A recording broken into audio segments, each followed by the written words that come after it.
नमस्कार दोस्तों, आपका स्वागत है ख्याली दुनिया में, जहां कहानियां जीवंत होती हैं और ख्वाब हकीकत बनते हैं। हम लाए हैं आपके लिए रोमांचक कहानियां, दिलचस्प किस्से और वो सब कुछ जो आपकी कल्पनाओं को नई उड़ान देगा। तो चलिए इस सफर की शुरुआत करते हैं और खो जाते हैं ख्याली दुनिया की रहस्यमय गलियों में। इस चैनल पर प्रस्तुत सभी कहानियां, पात्र और घटनाएं काल्पनिक हैं। इनका किसी भी व्यक्ति, घटना या स्थान से कोई संबंध केवल संयोग हो सकता है। हमारा उद्देश्य सिर्फ और सिर्फ आपका मनोरंजन करना है। Chapter 41 don't exist. Neha teachers office में जब आई तो इस वक्त टीचर शर्मा सीरियसली किसी से बात कर रहे थे। नेहा ने दरवाजे पर नॉक किया तो शर्मा टीचर ने उसकी तरफ देखा, फिर बोले, नेहा अंदर आओ। इस वक्त टीचर शर्मा के एक्सप्रेशन काफी सीरियस थे। नेहा ने उनकी तरफ अपने कदम बढ़ाते हुए कहा, आपने बुलाया? तो सर ने हाँ में सर हिलाते हुए अपना टैब अनलॉक कर कुछ क्लिक्स के बाद टैब उसकी तरफ किया तो नेहा टैब उठाकर उसे देखा तो उसके सामने उसकी एक मिडिल एज आदमी को गले लगाए तस्वीर उसकी आंखों के सामने आई। नेहा ने कुछ पल के लिए उस फोटो को देखा, फिर धीरे से अपना सर उठाकर बोली, ये एक फेक फोटो है। बोलते हुए नेहा की नजर वहां बैठी निशा जी पर गई जो उसकी तरफ को और नजरों से देख रही थी। नेहा ने एक पल निशा जी को देखा, फिर टीचर से बोली, और इसके नीचे लिखे पोस्ट भी। नेहा का बात सुन शर्मा टीचर ने उसकी तरफ एक गहरी सांस लेकर देखते हुए कहा, ये मैटर वाइस प्रिंसिपल हैंडल करेंगे। इसे मैं हैंडल नहीं कर सकता कर, क्योंकि मैं जानता हूँ कि तुम ऐसी लड़की नहीं हो, तो मैं वाइस प्रिंसिपल से तुम्हारे लिए बात करूंगा। तुम अभी हेड ऑफिस में जाओ। नेहा ने टीचर की बात सुनी तो उसने धीरे से अपना सर हिलाया और वहां से चली गई। जाती हुई नेहा को देख निशा जी ने एक गहरी सांस ली और फिर शर्मा टीचर की तरफ एक स्मित के साथ देखते हुए अपने एक पैर को दूसरे पैर के ऊपर एलिगेंस से रखते हुए कहा, टीचर मैंने आपके स्कूल से ये उम्मीद नहीं की थी। निशा जी की बात सुन टीचर शर्मा ने फिर एक गहरी सांस ली और बोले, मैंने भी हमारे बच्चों से ये उम्मीद नहीं की थी। टीचर शर्मा की बात सुन निशा जी ने झूठी हंसी हंसते हुए कहा, आप जानते हैं ना नेहा मेरी निशा रावत की और विशाल रावत की बेटी है। तो शर्मा टीचर ने पानी का ग्लास उठाया और पानी पीकर बोले, हाँ तभी तो ये मैटर वाइस प्रिंसिपल के पास गया है। ये सुन निशा जी ने शर्मा टीचर को घूरते हुए कहा, मुझे नहीं पता कि आप क्या करते हैं, लेकिन एक बात याद रखिए, अगर मेरी बेटी का और हमारे परिवार का नाम खराब हुआ इस इंसिडेंट की वजह से तो मैं आपके स्कूल को कोर्ट में घसीटूंगी।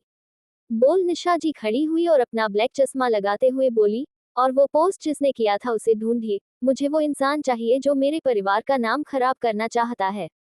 बोल निशा जी वहां से चली गई और टीचर शर्मा ने जाती हुई निशा जी को देखकर कहा, अब ऐसी माँ है तो बेटी का रिबेलियस बनना तो बनता ही है। हे भगवान, किस जन्म की सजा मिल रही है मुझे। बोलते हुए टीचर शर्मा खड़े हुए और अपनी क्लास की तरफ चल दिए। इधर ऑफिस से निकल निशा जी ने कॉरिडोर में देखा जो पाया कि नित्या नीचे की तरफ जा रही थी। क्योंकि टीचर शर्मा का ऑफिस फर्स्ट फ्लोर पर था और हेड ऑफिस दूसरी बिल्डिंग में, तो नित्या अब दूसरी बिल्डिंग में जा रही थी। निशा जी ने भी अपने कदम नेहा की तरफ बढ़ाए और जल्दी से उसके पास पहुंची और उसको आवाज देकर बोली, मेरे साथ चलो। नेहा ने अपनी चिड़चिड़ी काली नजरों को निशा जी की तरफ किया और फिर उन्हें कुछ सेकंड तक देख धीरे से हाँ में सर हिलाया। निशा जी नेहा के साथ स्कूल पार्किंग एरिया में आए और फिर अपनी कार से टिककर खड़ी होते हुए अपने सामने सर झुकाए लड़की को देखकर एक गहरी सांस लिया और फिर बोली, Neha can you please stop making troubles. See me and your father both are tired with dealing the tons of problems you always create. I don't have any expectations with you. No, I care what you do, but you know what? Because of you, my and your father's relationship is becoming weak. So I just want you to live like a dead rat. Be in your limits. Don't create troubles. Your schools will be finished in next 6 months and after that you are free to do whatever you want to do. So just for 6 months live like you don't exist. Neha, क्या तुम परेशानियां खड़ी करना बंद कर सकती हो? देखिए मैं और तुम्हारे पापा दोनों थक गए हैं तुम्हारे इतनी सारी प्रॉब्लम्स से डील करके। देखो मैं तुमसे कुछ नहीं चाहती, ना ही मुझे इस बात से चिंता होती है कि तुम क्या करती हो, लेकिन तुम्हें पता है तुम्हारी वजह से मेरा और तुम्हारे पापा का रिश्ता कमजोर हो रहा है। तो मैं बस ये चाहती हूँ कि तुम बिल्कुल शांति से रहो, जैसे कि तुम इस दुनिया में ही नहीं हो। मेरे लिए परेशानी खड़ी करना बंद करो। अगले 6 महीने में तुम्हारे स्कूल खत्म हो जाएंगे और उसके बाद तुम्हें हो करना है तुम करो, पर बस अगले 6 महीने तक प्लीज बिल्कुल ऐसे रही जैसे तुम मर चुकी हो। बोल निशा जी ने अपनी गाड़ी का दरवाजा खोला और उसमें बैठ वहां से चली गई और नित्या अपनी जगह पर बस खड़ी रही। माँ, ये शब्द, ये रिश्ता, उस शब्द से जुड़े रिश्ते का प्यार नित्या को कुछ नहीं मिला और अब तो उसे ऐसे रहने के लिए कह दिया गया है जैसे वो इस दुनिया में ही नहीं एक्सिस्ट करती। शायद एक दिन वो औरत उसे ये भी कह से, नित्या ये अच्छा होगा कि तुम मर जाओ। अमन जो कुणाल के साथ कहीं बाहर जाने के लिए पार्किंग एरिया में अपनी कार बाहर निकालने आया था, उसने और कुणाल दोनों ने निशा जी की सारी बातें सुनी। कुणाल ने जाती हुई रोल्स रॉयस को देख अमन से धीमी आवाज में कहा, अमन अगर मैं उस औरत को खत्म कर दूं तो कैसा रहेगा। अमन जो शांति से खड़ा खुद से थोड़ी दूर खड़ी उस पतली से लड़की को देख रहा था जिसने अपना सर नीचे किया हुआ था, जैसे मानो कि वो कुछ सोच रही हो, उसने कुणाल की बात सुनने पर धीरे से कहा, क्या हुआ है पता करो। अमन की बात सुन कुणाल ने अपना फोन निकाला और वेद को मैसेज भेजा, तो अमन ने अपने कदम उस अकेली खड़ी पतली सी लड़की की तरफ बढ़ा दिए। कुणाल ने वेद को मैसेज बजने के बाद निया की तरफ जाते हुए अमन को देखा और फिर उसके होठों पर हल्की सी मुस्कान आ गई और उसने मन में खुद से कहा, लगता है जल्द ही कुछ इंटरेस्टिंग होने वाला है। कुछ लोग बार बार सेकंड मास्टर सिंह के पेशेंट्स को चेक कर रहे हैं। अब मजा आएगा, सोचते हुए कुणाल अपनी कार निकालने चला गया। चैप्टर 42 दूर रहो। निया अपना सर झुकाए अपने पैरों के पास जमी घास को देखते हुए कुछ सोच रही थी कि तभी उसके नाक में जानी पहचानी मिंट की खुशबू गई। वो खुशबू सूंघते ही निया ने अपना सर उठाया और मुड़ी तो उसके सामने इस वक्त वही हैंडसम, अट्रैक्टिव और सेक्सी आदमी खड़ा था जिसे देख अक्सर उसके होठ नहीं खुलते थे, अक्सर वो कुछ बोल नहीं पाती थी। निया की काली आंखें जब अमन की उन वॉलेट आंखों से मिली तो निया के दिल में अब तक गुस्से का, चिड़चिड़ेपन का और नफरत का को बवंडर था वो अचानक से शांत हो गया।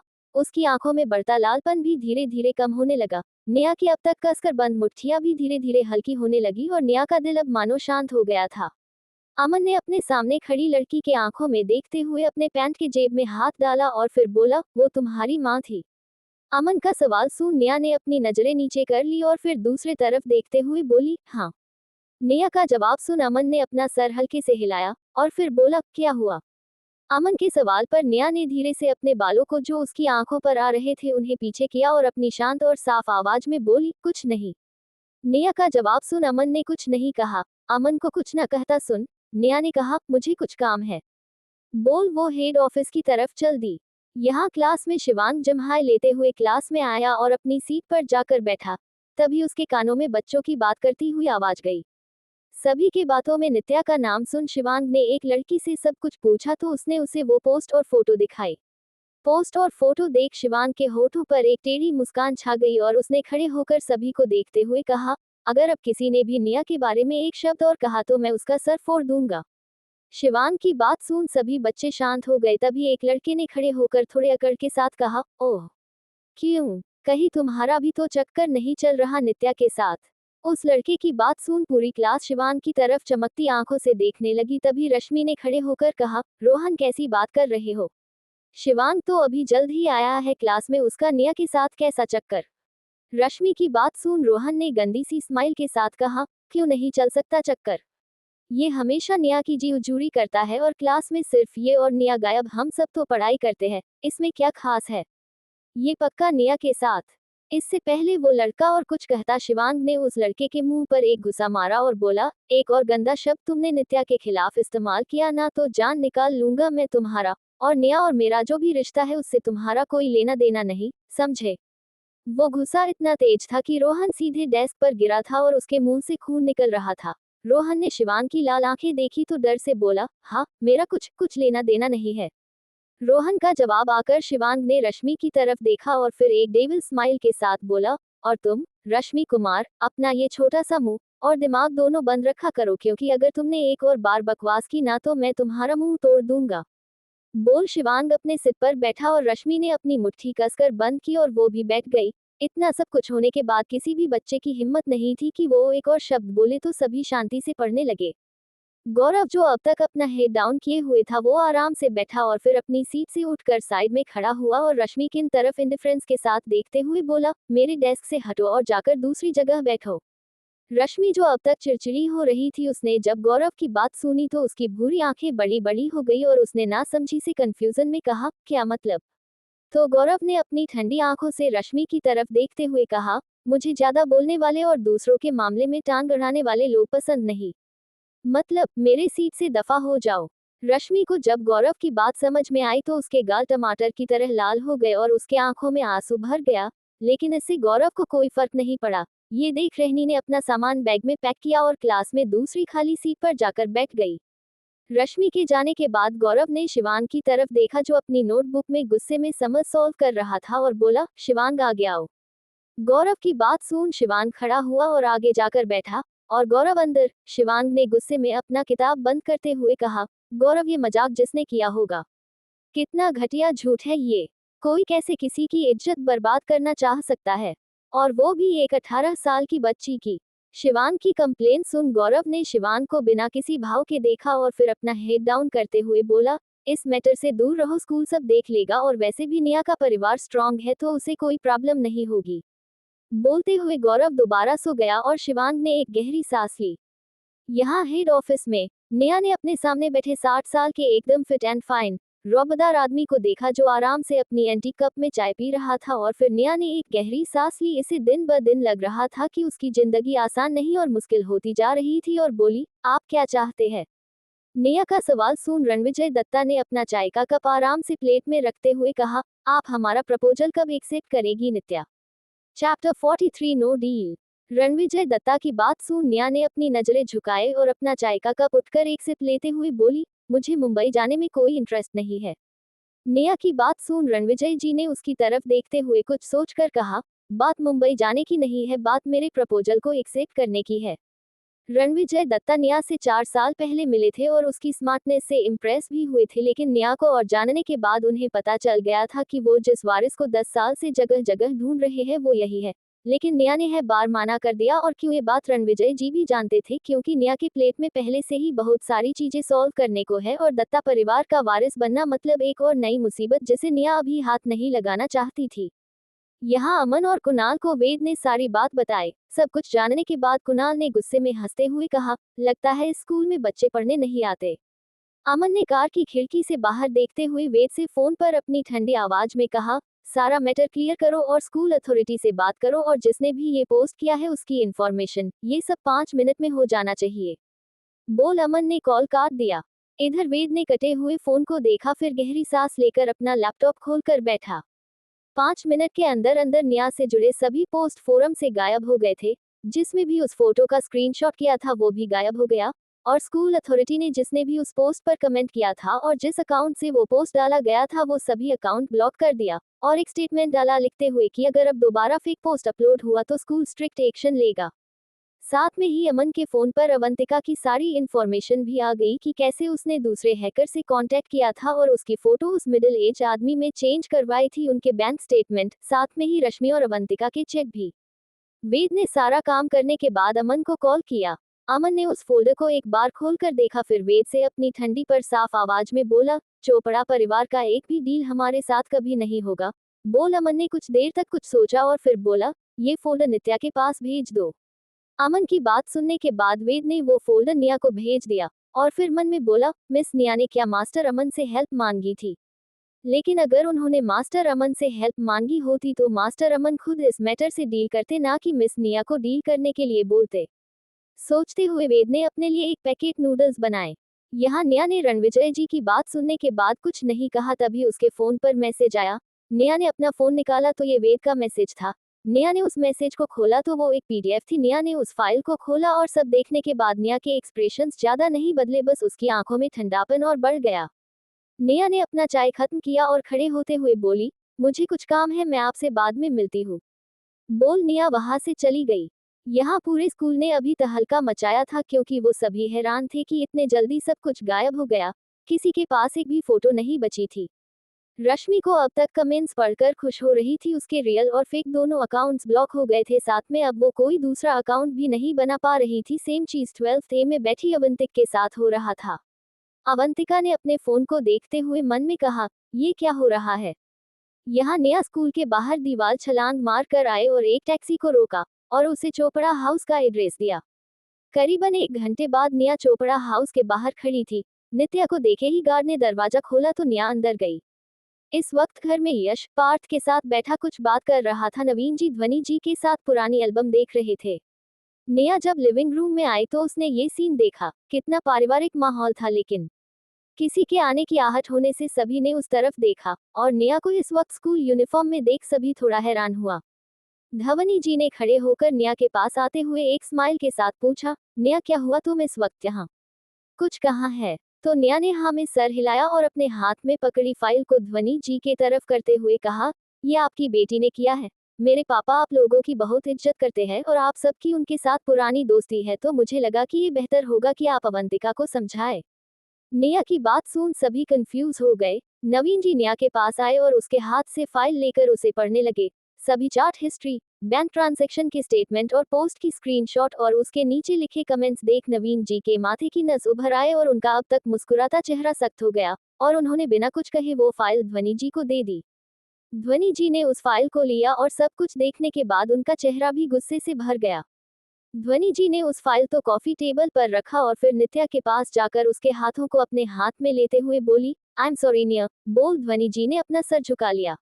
नेहा ने ये देखा तो उसकी काली आंखों में कुछ खटका और उसकी उंगलियां हल्की सी कांप उठी। नेहा को अच्छे से पता था कि ध्वनि थी एक अच्छी औरत है, साफ दिल की, लेकिन वो प्राउड भी बहुत है। लेकिन उन्होंने अपने बच्चे की गलती पर एक बार भी सर झुकाने से पहले नहीं सोचा, ये चीज ही काफी थी ये दिखाने के लिए कि वो कितनी सिंसियर थी। नेहा ने अपने होठों को हल्का गीला किया और फिर बोली, आप सॉरी मत बोलिए, गलती जिसकी है सॉरी उसे बोलना चाहिए। जिसकी गलती है बोल। नेहा ने कुछ सोचा और फिर बोली, मैंने ये बात पापा को नहीं बताई, आपको जो सही लगता है आप वो कर सकती है। बोल। नेहा ने नवीन जी से भी गुड बाय कहा और वहां से चली गई। यहाँ कुणाल जो अमन को हॉस्पिटल ड्रॉप करने जा रहा था, उसने अमन की तरफ बिना देखे कहा, मास्टर अमन, क्या आप सच में चोपड़ा परिवार को बर्बाद करना चाहते हो? कुणाल की बात सुन अमन ने बिना अपनी आंखें खोले आलस से कहा, मैंने कब ऐसा कहा? अमन की बात सुन कुणाल हंसा और बोला, अच्छा लेकिन क्या आपने वेद को माना नहीं किया कि आप चोपड़ा परिवार से कोई डील साइन नहीं करेंगे? मुंबई में जिसके साथ ठाकुर परिवार या सेकंड मास्टर अमन कोई डील नहीं करना चाहते, उनके साथ जय सिंह और सिंघानिया परिवार भी कोई डील नहीं करता, और जिसे 3 नामी परिवार ने रिजेक्ट किया हो उसका पोर्टफोलियो। कुणाल अच्छे से जानता था कि अमन ने चोपड़ा परिवार के मुंबई में अपने कदम रखने के सारे रास्ते बस एक स्टेटमेंट से बंद कर दिए हैं, और वो भी तब जब यश चोपड़ा ने पहले ही मुंबई में अपना नाम बनाने का सोच लिया था। दिल्ली आने से पहले कुणाल और अमन ने सभी बड़े और नामी परिवार से लेकर छोटे बिजनेसमैन सब की जन्म कुंडली निकलवाई थी, तो अमन और कुणाल दोनों ये बात अच्छे से जानते थे कि यश मुंबई में अपना नाम बनाना चाहता था और अपने फैमिली बिजनेस को और बड़ा करना चाहता था, और यश के इंटेलिजेंस कुंडले उससे बाद 2 या 3 साल चाहिए थे उस चीज में सफल होने के लिए। लेकिन अब क्या? नेहा को नहीं पता था कि उसकी वजह से जाने अनजाने में ही मेल लीड का फ्यूचर सिर्फ कुछ शब्दों से बदल दिया गया था। चैप्टर 44 द डेविल और इनोसेंट मास्टर अमन। नेहा ने एक टैक्सी रोकी और उसमें बैठी और फिर कुछ देर सोचकर बोली, दिल्ली हॉस्पिटल। ड्राइवर ने ओके बोल टैक्सी स्टार्ट की और हॉस्पिटल की तरफ चल दिया। नेहा ने टैक्सी की खिड़की से अपना सर हिलाया और फिर अपने फोन में ईयरफोन प्लग इन कर एक गाना चलाया। नेहा वैसे कोई गाने पसंद नहीं आते थे, लेकिन उसे एक सिंगर के सारे सॉन्ग्स अच्छे लगते थे। उस सिंगर के सभी गानों में एक सुथनेस, एक काल्मनेस होती थी। वो सिंगर हमेशा अपने गाने खुद ही कंपोज करता था और जल्द ही उसका नया गाना भी आने वाला था, सीक्रेट। इधर अमन कुणाल के साथ हॉस्पिटल आया और दोनों जहां सर्जरी होनी थी उस फ्लोर के लिए लिफ्ट लेकर चल दिए। एक फ्लोर पर आकर लिफ्ट रुकी और निशा जी लिफ्ट के अंदर आई। अमन इस वक्त अपने पैंट के जेब में हाथ डाले आलस से खड़ा अपने फोन में देख रहा था कि तभी कुणाल ने इसके कान में कहा, अमन ये तो नेहा की माँ है ना? कुणाल की बात सुन अमन की आंखें हल्की गहरी हो गई और उसने सामने देखा तो निशा जी अपने जंपसूट में एलिगेंटली अपना पर्स लिए हाई हील्स में खड़ी थी। अमन ने निशा जी को देख एक स्मिर्ट के साथ अपना फोन अपनी जेब में रखा और फिर अपने पैंट के हुक में लड़के कार की चाबी को निकाला और बिना कुछ कहे अचानक से निशा जी के गर्दन के बिल्कुल बगल से उस चाबी को दीवार पर मारा। निशा की अभी अभी हुए अटैक से हैरान रह गई। निशा जी ने बड़ी बड़ी आंखों से अमन की तरफ देखा और फिर उनके एक्सप्रेशंस एकदम बिगड़ गए और उन्होंने बड़ी बड़ी आंख करते हुए गुस्से से कहा, who the hell are you? And most importantly how dare you? तुम हो कौन और सबसे जरूरी तुम्हारी हिम्मत कैसे हुई? अमन ने निशा जी की बात सुन अपनी आलस भरी मुस्कान के साथ उनकी तरफ अपनी वॉलेट आंखों से देखते हुए थोड़ी गहरी आवाज में कहा, जैसे तुम्हारी हिम्मत हुई उससे कहने की कि वो मुर्दों को तरह जिए। निशा जी ने अमन की बात सुनी तो उनके चेहरे से सारा रंग उड़ गया। अमन ने निशा जी के बदलते एक्सप्रेशन देखे तो एक हल्की सांस निकालते हुए बोला, मुझे बहुत बुरा लगता है जब लोग मुझे गुस्सा दिलाते हैं, और आज मुझे फिर बुरा लग रहा है क्योंकि तुमने उससे वो सब कहा। सोचो मिसेज निशा रावत, अगर आपके पति को पता चला कि उनकी बीवी ने उनकी बेटी से क्या कहा था तो वो क्या करेंगे? अमन की चार्मिंग और आलस से भरी आवाज निशा जी के लिए किसी शैतानी आवाज से कम नहीं थी। अमन उन्हें धमकी दे रहा था और निशा जी ये बात समझ गई थी। निशा जी ने अमन की तरफ देखते हुए खुद को संभालते हुए कहा, क्या चाहिए तुम्हें? तो अमन हल्के से हंसा और अपने हाथ में पकड़े उस छोटी सी चाबी के छल्ले में उस चाकू को पकड़ते हुए उसकी टिप को निशा जी के गर्दन के पास करते हुए बोला, अगर सच बोली तो मेरा मन अभी आपके इस गर्दन को काटने का कर रहा है, लेकिन क्योंकि बोलते हुए अमन निशा जी से दूर खड़ा हुआ और उनकी तरफ शांत आंखों से देखते हुए बोला, आप उसकी माँ है तो मैं आपको सिर्फ ये बताना चाहता हूँ कि आज के बाद अगर दोबारा उसे आपने ऐसा कुछ कहा तो मैं आपकी इस पतली सी गर्दन को काट दूंगा, तो अब से अपनी लिमिट्स में रहिए। बोल अमन ने निशा जी को एक स्माइल के साथ देखा। अमन भले ही इस वक्त मुस्कुरा रहा था, लेकिन निशा और कुणाल दोनों को उसकी मुस्कान अच्छी नहीं लग रही थी। कुणाल ने निशा जी की तरफ देखते हुए मन में कहा, अब तो ये औरत निया से मिलेगी भी नहीं।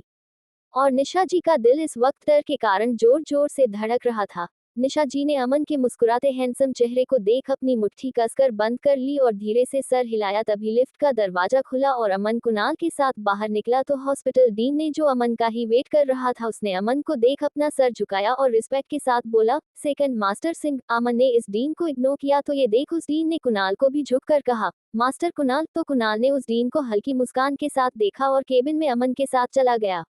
लिफ्ट से बाहर निकली निशा जी ये सब देख रही थी। वो हैरान थी। निशा जी के पैर इस वक्त तेजी से कांप रहे थे। निशा जी ने खुद को संभाल और वहां से जल्दी से निकल लिफ्ट में घुसी जो बंद होने वाली थी, और वहां लिफ्ट में जाकर बंद होते लिफ्ट के दरवाजे से अमन और कुणाल के बैग को कुछ सेकंड के लिए देखा, लेकिन लिफ्ट का दरवाजा बंद होने के साथ अमन और कुणाल का बैग भी गायब हो गया। निशा जी ने अपने तेजी से धड़कते दिल को धप पाया और अपने कैप्टे ठंडे पड़ गए हाथों को कसकर बंद कर धीरे से बोली, devil devil, he was devil. करीबन आधे घंटे के बाद नित्या हॉस्पिटल के सामने खड़ी थी। नित्या ने टैक्सी ड्राइवर को पैसे दिए और फिर रिसेप्शनिस्ट के आपस जाकर अपना एंट्री किया और अपने नाना से मिलने चली गई। निया अपने नाना के वार्ड के में आई तो देखा उसके नाना कोई किताब पढ़ रहे थे। अपने नाना को दिल निया का सुनना पड़ गया। दिल शांत हो गया और उसे थोड़ी गर्माहट महसूस हुई और निया का एक्सप्रेशन भी रिलैक्सिंग हो गया। निया ने अपने नाना के बगल में बैठते हुए अपनी ठंडी पर साफ आवाज में कहा, कैसे है आप? स्वाभिमान जी ने निया का सवाल सुना तो बिना उसकी तरफ देखे बोले, अच्छा हूँ, तुम स्कूल में क्यों नहीं हो? ये सुन निया हल्के से मुस्कुराए और अपने नाना के बिस्तर के थोड़े करीब अपनी कुर्सी कर उनके गोद में अपना सर रखते हुए बोली, कुछ काम था। ये सुन उसके नाना ने उसके बालों को संवारते हुए बिना किताब से नजरें हटाए कहा, तो काम हो गया। निया ने धीरे से हाँ कहा और फिर वो शांत हो गई। स्वाभिमान जी ने जब निया को कुछ नहीं कहता पाया तो उन्होंने भी कुछ नहीं कहा। ये टैक्टिक अंडरस्टैंडिंग थी उन दोनों के बीच में। ऐसे ही करीबन आधा घंटा बीत गया तो निया ने सही से बैठते हुए कहा, रूही यूरोप चली गई। ये सुन स्वाभिमान जी ने अपनी किताब बंद की और फिर अपने चश्मे को निकाल अपने किताब और चश्मे को सलीके से बगल के टेबल पर रखते हुए बोले, तो वो भी तुम्हारी माँ से उब गई। ये सुन निया हल्के से मुस्कुराए और बोली, मुझे नहीं लगता वो आपकी बेटी है। तो स्वाभिमान जी ने टीएस किया, फिर हंसते हुए बोले हुए कहा, अगर तुम्हारी नानी जिंदा होती तो अभी हम दोनों को पीटती। इस पर निया ने भी हल्के से मुस्कुराई तो स्वाभिमान जी बोले, अब बताओ हाथ में कैसे लगी? स्वाभिमान जी का सवाल सुन निया ने धीरे से अपने बाजू पे बंदी पट्टी के देखते हुए धीरे से कहा, कुछ बेवकूफों से पाला पड़ गया था। स्वाभिमान जी ने अपनी पोती को देखा और उसकी आंखों को देख हल्के से मुस्कुराए और फिर निया की सलीके सी बंदी पट्टी को देखा। निया उन लोगों में से नहीं थी जो अपना ख्याल रखती थी। निया जिद्दी थी और लापरवाह भी। उसे अपने शरीर पर लगे जख्मों से फर्क नहीं पड़ता था और इस वजह से वो दवाई भी नहीं लेती थी। और उसका एक एग्जाम्पल नित्या के कॉलरबोन पर बना वो लाल टैटू था जो एक घाव छुपाने के लिए बनाया था निया ने, जिसके बारे में इनायत से पता चलने पर स्वाभिमान जी ने उसे बहुत डांटा था। लेकिन आज निया के बाजू पर आज पट्टी अच्छे से बंदी थी, लगता था जैसे किसी ने बड़े संभाल कर पट्टी की थी। निया को काल शाम का इंसिडेंट याद आया जब अमन ने निया के बाकी की पट्टी बदली थी। अमन रोज शाम निया की पट्टी बदलता था और उसे दवाई लेने के लिए बोलता था। ये याद आते ही निया को अमन का हर बार वो धीरे से सॉरी कहना याद आया और उसके बाद उसके वो काम लाल हो जाना। निया ने धीरे से अपने मन में कहा, इनोसेंट मास्टर अमन। चैप्टर 45 बॉस निया। स्वाभिमान जी ने निया की हल्की मुस्कुराती आंखें देखी तो उन्होंने गॉसिपी आंटी की तरह निया से धीमी आवाज में कहा जैसे वो कोई सीक्रेट पूछ रहे हो और बोले, क्या बात है निया? बॉस, सुना है आपके मोहल्ले में कोई सेक्सी बंदा आया है। निया ने स्वाभिमान जी की बात और उनका टोन सुना तो उसने भी अपने नाना को देखते हुए धीरे से कहा, क्या बात है स्वाभिमान बॉस? मैंने सुना है आपके वार्ड में कोई अप्सरा आए है। निया का सवाल सुन स्वाभिमान जी ने बड़ी से मुस्कान के साथ कहा, बड़ी एक्यूरेट है आपकी इंफॉर्मेशन। ये सुन नेहा ने थोड़ी शरारत के साथ कहा, ओह, लेकिन मैं आपको ये तो बताना भूल ही गई, आपकी पत्नी कल मेरे सपने में आई थी और कह रही थी कि आपके लिए उन्होंने तेल से उबलती कढ़ाई तैयार रखो है, बस आपके जाने का इंतजार है उन्हें। नेहा की बात सुन स्वाभिमान जी ने डरने का नाटक करते हुए कहा, क्या? तो नेहा ने धीरे से कहा, हाँ, लेकिन मैं उन्हें माना सकती हूँ अगर आप मुझे अपना थोड़ा सा खजाना दे दे तो। स्वाभिमान जी ने नेहा की ये बात सुनी तो उनकी आंखें अचानक से बड़ी बड़ी जो गई, जैसे उन्हें कुछ समझ में आ गया हो, और उन्होंने तुरंत नेहा की तरफ देखते हुए उसके सर पर चपत लगाते हुए कहा, तुम लालची लड़की। इस पर नेहा को हंसी आ गई और नेहा को हंस सके स्वाभिमान जी भी हंसने लगे। कुछ देर ऐसे ही हंसी मजाक करने के बाद नेहा ने उन्हें बाय कहा और हॉस्पिटल से बाहर आई। अभी नेहा एक टैक्सी रोकने ही वाली थी कि तभी उसका फोन बजा। नेहा ने अपना फोन निकाला और आते हुए कॉल का कॉलर आईडी देखा तो उस पर ओल्ड आंट लिखा हुआ था। नेहा ने कुछ सेकंड तक उस नंबर को देखा, फिर फोन उठाया तो दूसरी तरफ से एक मिडिल एज औरत बोली, नेहा, तुमने उस कमीने दत्ता के प्रपोजल के लिए सोचने का बोला है। नेहा ने उस औरत की बात और उसकी चिड़चिड़ाहट से भरी टोन सुनी तो उसे समझ में आ गया कि रणविजय दत्ता ने जरूर वाहवाही लूटी थी उनके साथ। नेहा ने रणविजय दत्ता और उस औरत के रिश्ते के बारे में सोचा और उसे महसूस हुआ कि उसका सर दर्द होना शुरू हो गया था। नेहा ने धीरे से अपनी साफ आवाज में कहा, मैंने उनसे वादा नहीं किया है अभी। नेहा की बात सुन वो औरत हंसी और बोली, अच्छी बात है, अच्छी बात है। देखी नेहा, उस बुरे आदमी के रिसर्च इंस्टीट्यूट में कुछ नहीं है, तुम म्यूजिक के लिए पैदा हुई हो, तुम्हारा और पियानो का पुराने जन्म का रिश्ता है। तुम दोनों आत्मा से जुड़े हुए हो। अभी तक देखो तुमने ज्यादा कुछ नहीं सीखा है, लेकिन तुम खुद से ही इतना अच्छा पियानो बजा लेती हो और पियानो की बारीकियों को तुम समझती हो। तुम्हें मेरे प्रपोजल के बारे में सोचना चाहिए। वैसे तुम क्या मेरे नालायक बेटे से मिली हो? उस औरत की सारी बातें सुन नेहा को लगने लगा था कि वो अगर उस औरत को अच्छे से ना जानती तो पक्का उसे फ्रॉड समझ वो उस औरत को ब्लॉक कर देती, लेकिन वो उस औरत को अच्छे से जानती थी। ये बात याद आने पर नेहा ने धीरे से कहा, मैं उससे मिली। वो ठीक है, मैं उससे आज भी मिलने वाली हूँ। नेहा की बात पर उस औरत ने उससे खुशी खुशी कहा, चलो अच्छी बात है, तो तुम अब मेरे बात के बारे में सोचना और उस दत्ता को भूल जाना, ठीक है, और मेरे बेटे को मेरी तरफ से 2-4 घुसे मार देना। नेहा ने इस पर कुछ नहीं कहा तो वो औरत बोली, अच्छा नेहा, मैं रखती हूँ। बोल उन्होंने फोन रख दिया और नेहा ने अपने सर को मसलते हुए मन में सोचा, अब ओल्ड मैन दत्ता अब मेरे पीछे फिर पड़ेगा। सोचते हुए नेहा ने अपना सर उठाया और आसमान की तरफ देख एक दूसरे नंबर पर कॉल किया। जल्द ही कॉल पिक हो गया और दूसरी तरफ से निशांत की धीमी और दबी हुई आवाज आई, हेलो। नेहा ने एक टैक्सी रोकी और उसमें बैठते हुए निशांत से बोली, मुझे आधे घंटे में मेरे स्कूल के दरवाजे पर मिलो। बोल नेहा ने फोन काट दिया और यहाँ आराम से सो रहे निशांत की अब नींद पूरी खुल चुकी थी। निशांत ने अपनी नींद भरी आंखों से अपने फोन को देखा, फिर उसे फैंक अपने किंग साइज बेड से खड़ा हुआ और बाथरूम में गया। 10 मिनट बाद निशांत जल्दी से बाथरूम से फ्रेश अप होकर और नहाकर आया और एक टी शर्ट और लोअर पहन अपने बालों को हल्का पोंछ अपना फोन और अपने गाड़ी की चाबी लेकर वो घर से निकला। 40 मिनट में नेहा अपने स्कूल के बाहर पहुंची। अभी नेहा ने टैक्सी ड्राइवर को पैसे दिए ही थे और वो टैक्सी वहां से गई ही थी कि तभी एक रेड स्पोर्ट्स कार उसके सामने आकर रुकी और उसमें से निशांत जल्दी से बाहर निकला। नेहा ने अपने सामने खड़े निशांत को देखा जिसके बल हल्के गीले और बिखरे हुए थे। फिर उसके पेट में एक घुसा मारा और बिना किसी एक्सप्रेशन के बोली, अगली बार से मुझे तुम स्कूल में चाहिए, घर पर सोते हुए नहीं। तो निशांत ने अपने पेट को सहलाते हुए मासूम से चेहरे के साथ कहा, नेहा दी स्कूल की छुट्टी है। तो नेहा ने उसके पेट पर फिर मारते हुए कहा, और अगली बार टैक्सी लेकर बाहर निकलना, इस कार को हाथ तक मत लगाना वरना। अभी नेहा निशांत को एक अच्छी बहन की तरह बातें समझा ही रही थी कि उसे वेद की आवाज सुनाई दी जो उसे बुला रहा था। नेहा ने वेद की आवाज सुन मुड़कर देखा तो वेद, अमन और कुणाल तीनों कहीं बाहर जाने के लिए स्कूल से बाहर आए हुए थे। नेहा ने अमन को एक नजर देखा जो आराम से खड़ा अपने फोन में कुछ देख रहा था, जैसे वेद के उसे बुलाने से उसे कोई फर्क ही नहीं पड़ा हो, और फिर बिना कुछ बोले वेद की तरफ देखा जैसे पूछ रही हो, क्या काम है?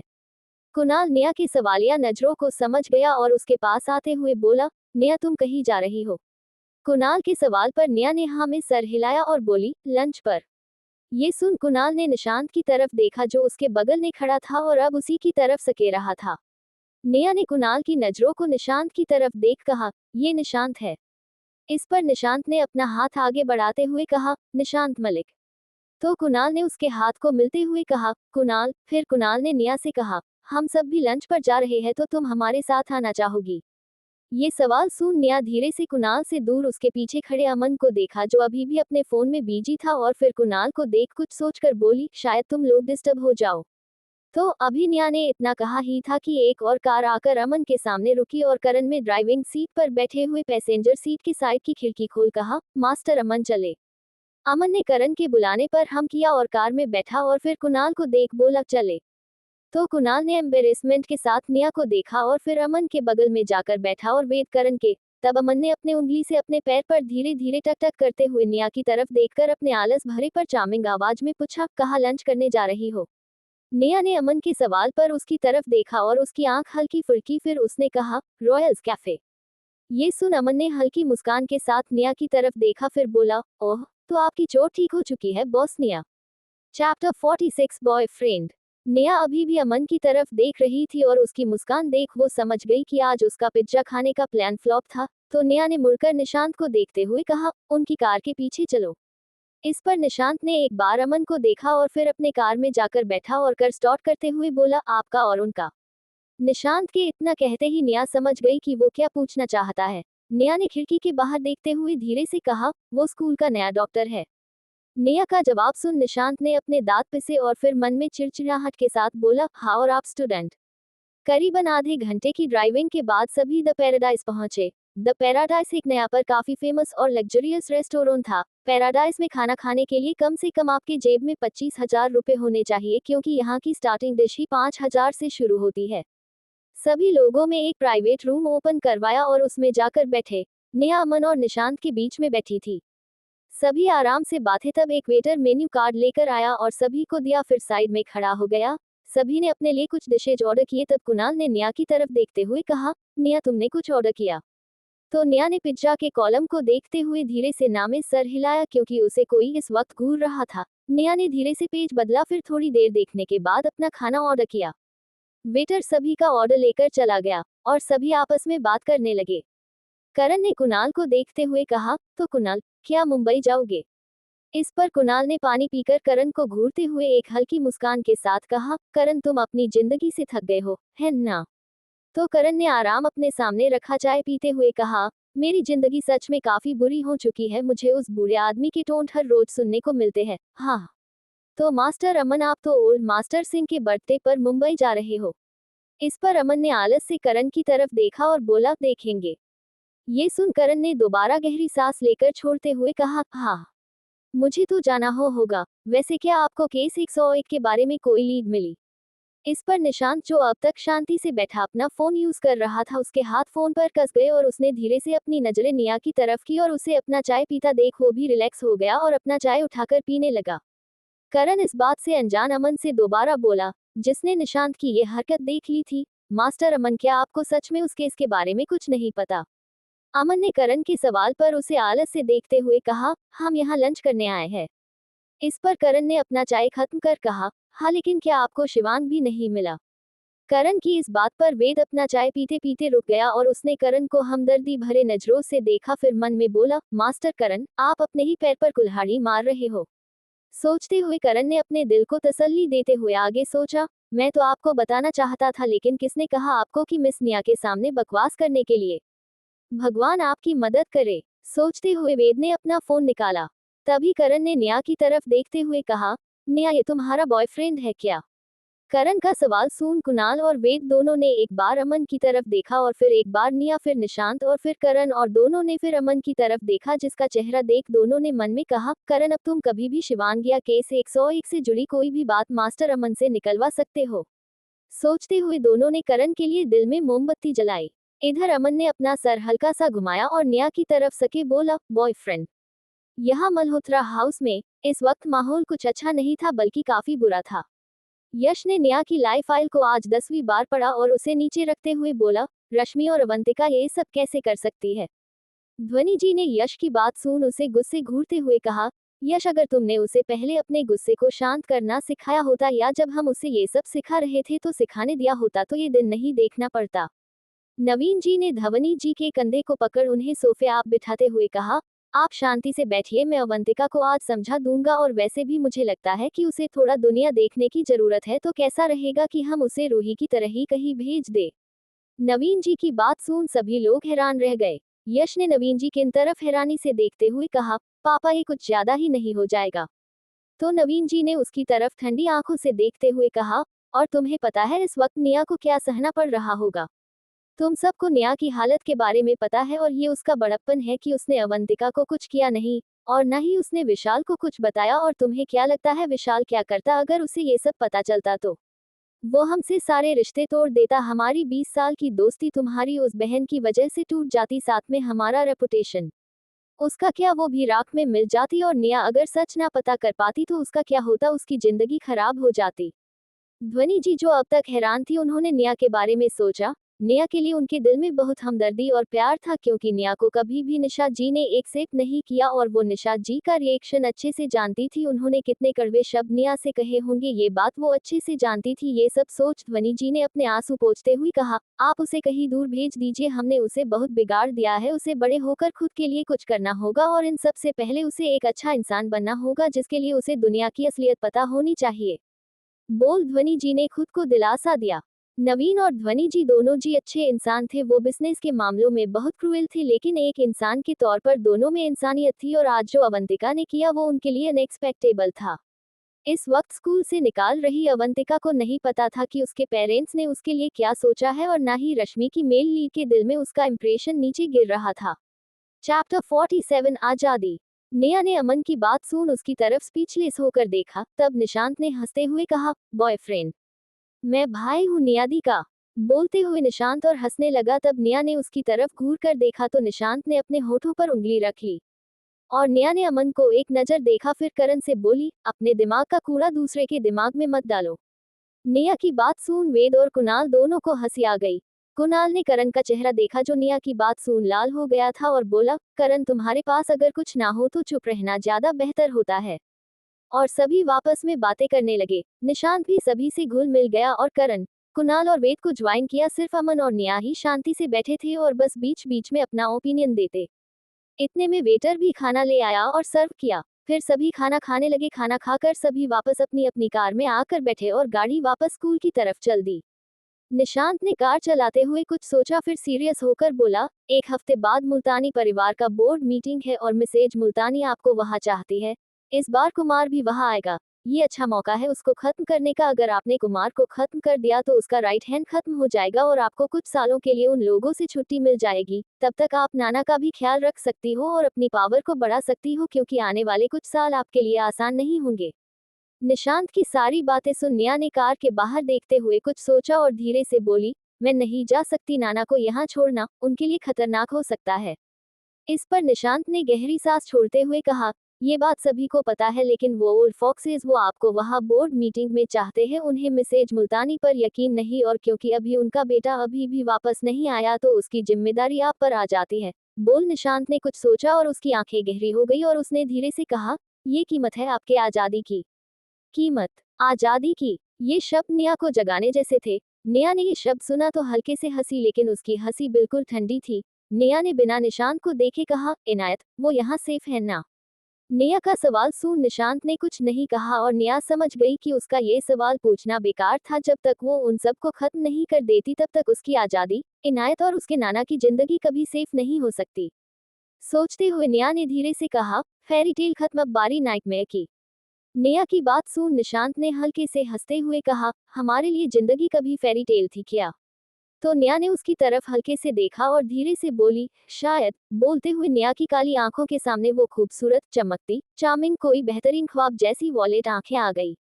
नेहा का शायद सुन निशांत की आंखों के सामने भी एक लड़की का मासूम सा चेहरा आया जो हल्के से शर्माते हुए मुस्कुरा रही थी। निशांत ने वो चेहरा आते ही अपना सर झींझोड़ा और बोला, तो इस बार कुमार को खत्म कर दे। तो नेहा हल्के से मुस्कुराए और इस बार उसकी मुस्कुराहट में थोड़ा सा डेविलिशपन था और नेहा ने कहा, good, let's end this game of cat and mouse. बोल नेहा ने अपनी आंखें बंद कर ली। यहाँ करण की कार में वेद का फोन बजा। वेद ने नंबर एक फोन उठाया तो दूसरी तरफ से एक आदमी ने कहा, वेद मास्टर सिंह को इन्फॉर्म करो कि हमारा न्यूयॉर्क का असाइनमेंट हाईजैक हो गया है और अब उन्हें ही वहां जाना होगा। उस आदमी की बात सुन वेद के चेहरे का रंग उड़ गया, क्योंकि उसे अच्छे से पता था कि न्यूयॉर्क का असाइनमेंट $1 बिलियन का था और उस ऑर्डर से कितना प्रॉफिट अमन को होता ये बात कोई नहीं जान सकता था। वेद ने जल्दी से अपना फोन अमन को पास किया और धीरे से कांपती हुई आवाज में बोला, मास्टर अमन। अमन ने ये सुन वेद की तरफ देखा, फिर फोन देख उसने फोन किया और अपने कान के पास लगाया। दूसरी तरफ से उस आदमी ने अमन को बताया कि उनकी शिप गायब हो चुकी है। अमन से सारी बात सुनी तो इसके होठों पर हल्की मुस्कान आ गई और उन्हें धीरे से कहा, ओह लगता है मेरे आराम के दिन गए। बोल अमन ने फोन काटा और कुणाल से कहा, it's time to go back in reality. Aman की बात सुन अब तक गेम खेल रहा कुणाल हल्के से मुस्कुराया और फिर करण से बोला, एयरपोर्ट की तरफ कार घुमा को। कुणाल की बता सुन करण ने रिव्यू मिरर में से अमन को देखा और उसका मुस्कुराता हुआ चेहरा देख उसने मन में कहा, ऐसा क्या हुआ जो मास्टर अमन ऐसे मुस्कुरा रहे हैं। सोचते हुए करण कार घुमा दिया और वेद ने बिना किसी के कहे निया को समझदारी से मैसेज किया, मिस निया हम सब कुछ काम से बाहर जा रहे हैं, आने में कुछ दिन या महीने लग जाए सो टेक केयर। यहाँ रश्मि गुस्से में अपने घर आई तो देखा कि उसके पापा सूटकेस लिए खड़े थे। रश्मि ने अपने पापा को कंफ्यूजन में देखते हुए कहा, पापा आप कहीं जा रहे हो। विजय जी ने अपनी बेटी को देखा तो उनका अब तक परेशान चेहरा मुस्कुराहट से भर गया और वो रश्मि के पास आते हुए बोले, बच्चे मुझे कुछ काम से कुछ महीनों के लिए बाहर जाना है तो तब तक तुम्हें ध्वनि और नवीन के साथ रहना होगा, लेकिन याद रखो तुम्हें अच्छे बच्चों की तरह वहां रहना है। मैंने उनसे पहले ही बात कर ली है तो तुम जाकर अपने कपड़े चेंज कर लो, तुम्हारा सामान सर्वेंट ने पैक कर दिया है तो तुम जाओ और जल्दी से आओ, मेरे फ्लाइट का टाइम होने वाला है। विजय जी की बात सुन रश्मि मुस्कुराए और तुरंत वहां से चली गई। अपने कमरे की तरफ जाते हुए रश्मि ने यश के बारे में सोचा और खुश हो गई। यहाँ विजय जी ने अपना फोन निकाला और उस पर आए मैसेज को पढ़ा, मुल्तानी के बोर्ड मीटिंग के लिए वो आ रही है, उसको जिंदा या मुर्दा मेरे पास लेकर आओ। उद्धरण चिन्ह चैप्टर 48 जानती हूँ। रश्मि जल्दी से फ्रेशअप हुई और कपड़े चेंज कर नीचे तैयार होकर आई। विजय जी ने रश्मि को देखा तो मुस्कुराए और उसे लेकर चोपड़ा मेंशन जाने के लिए निकल गए। विजय जी ने कार चलाते हुए रश्मि से कहा, स्कूल में सब कुछ कैसा है।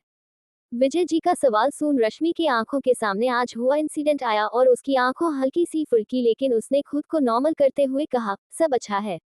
ये सुन विजय जी ने कुछ नहीं कहा, फिर कुछ सोच कर बोले, तुम्हारे पास अगर एक हफ्ते बाद लॉयर आया तो उससे मेरी विल ले लेना और उस पर साइन कर देना, मुझे कुछ काम है तो मैं कुछ समय के लिए वापस नहीं आ पाऊंगा।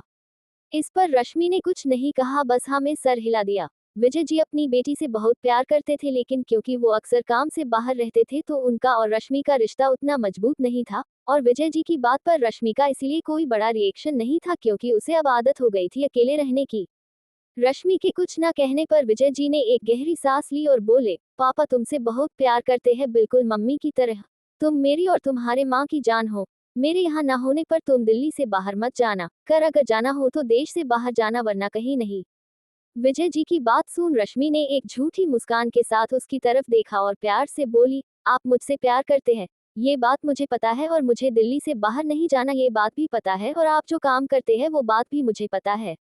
रश्मि की बात पर विजय जी ने उसे एक सेकंड के लिए देखा, फिर कुछ नहीं बोले। विजय जी को कुछ नहीं बोलता देख रश्मि ने उसी झूठी मुस्कान के साथ कहा, और आपके काम की वजह से मेरी माँ मरी ये बात भी मुझे पता है, और उसी काम की वजह से ना जाने कितनों ने अपनी जिंदगी खो दी ये बात भी मुझे पता है, तो आप अब अच्छा होना बंद करें क्योंकि मैं अब अच्छी बेटी बनने का नाटक नहीं कर सकती। बोल रश्मि ने कार रोकने पर कार का दरवाजा खोला और बाहर अपने कदम रखते हुए बोली, आपको अंदर आने की कोई जरूरत नहीं है, आप जा सकते हैं। बोल रश्मि ने अपना सूटकेस डिग्गी से निकाला और बिना मुड़े चोपड़ा मेंशन के अंदर चली गई। विजय जी ने अपनी जाती हुई बेटी को देखा जो अब बड़ी हो गई थी और हल्के से मुस्कुराए और बोले, बच्चे हमेशा बच्चे ही रहते हैं। बोल उन्होंने कार को मोड़ा और वहां से चले गए। कार के जाने की आवाज सुन रश्मि रुकी और मुड़कर जाती हुई गाड़ी को देख उसने अपनी मुट्ठी कस ली। आज उसने अपने पापा से अपने दिल की बात कह ही दी, लेकिन उसे खुशी नहीं मिली बल्कि उसका दिल और उलझन और घबराहट से भर गया। रश्मि चोपड़ा मेंशन के अंदर गई तो पाया सिर्फ ध्वनि जी ही लिविंग रूम में थी। रश्मि पहले भी काफी बार चोपड़ा मेंशन में आई थी तो अब वो सबको अच्छे से जानती थी। रश्मि ने ध्वनि जी के पास आते हुए अपना मूड सही किया और एक हल्की मुस्कान के साथ बोली, आंटी बाकी सब कहाँ है।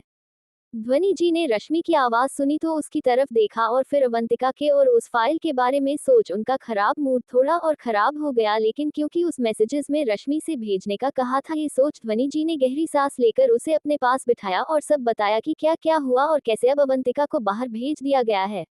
ध्वनि जी की सारी बातें सुनने के बाद रश्मि ने अपनी नजरें नीचे कर ली और ध्वनि जी को गले लगाकर प्यार से बोली, आंटी मुझे नहीं पता था अवंतिका ऐसा करेगी, वो फोटो वो मैंने ऐसे ही खींच ली थी, निया का फेस फोटोजेनिक है और मुझे उससे दोस्ती करनी थी तो बस। बोल रश्मि ने अपनी पलकें उठाई तो उसमें अब गुस्सा था, लेकिन उसने ध्वनि जी को गले लगाए हुए प्यार से कहा, अच्छा किया आपने और अंकल ने अवंतिका को जिंदगी के सारे रूप को देखना चाहिए। रश्मि ने ध्वनि जी को समझाया और उन्हें सांत्वना दी। फिर ध्वनि जी ने उसे उसका कमरा दिखाया और वो आराम करने चली गई। रश्मि अपने कमरे में आए और अपना सामान आराम से अलमारी में सेट किया। फिर बिस्तर पर बैठ दरवाजे की तरफ अपनी गुस्से से भरी आंखों से देखते हुए धीरे से बोली, निया रावत। बोलते हुए रश्मि ने अपने हाथ को गुस्से में बिस्तर पर मारा। अवंतिका के अचानक से स्कूल छोड़ने सभी अब उसके स्कूल छोड़ने के पीछे वजह के बारे में ही बात कर रहे थे। निया का टॉपिक जैसे कहीं गायब ही हो गया था। नेहा भी अब पढ़ाई में बिजी हो गई थी। नेहा ने निशा जी से वादा किया था तो वो अपना वादा निभाने वाली थी, और इन्हीं सब में वो स्कूल डॉक्टर ऑफिस भी नहीं गई। जल्द ही पेपर स्टार्ट हुए और 4 दिन में सभी पेपर खत्म भी हो गए, क्योंकि पहले दिन सुबह इंग्लिश का तो शाम को हिंदी का, दूसरे दिन सुबह केमिस्ट्री का शाम को फिजिक्स का, तीसरे दिन सुबह बायो का तो शाम को मैथ्स का, और चौथे दिन फॉरेन लैंग्वेजेस और प्रैक्टिकल का एग्जाम था। सभी एग्जाम खत्म होने पर निया अपने नाना से मिलने गई और उनके साथ थोड़ा टाइम स्पेंड कर हॉस्पिटल से बाहर आई।